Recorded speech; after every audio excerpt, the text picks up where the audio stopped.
Wala na kayong mapuna sa akin. Pinagtatakpan ninyo ang mga kakulangan ng pamahalaan.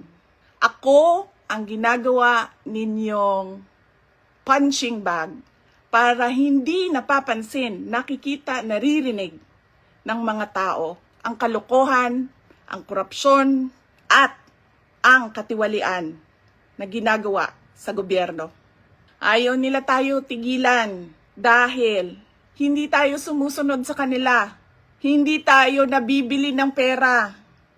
Ano pa ba ang kailangan ng isang taong sanay na sa hirap na wala na siyang ibang alam kundi ang maging mahirap dahil hindi niya nakikita ang hustisya mula sa gobyerno?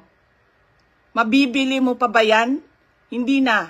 Dahil ang tao sanay sa hirap. At mali yun. Mali yun. Na ang taong bayan ay naghihirap.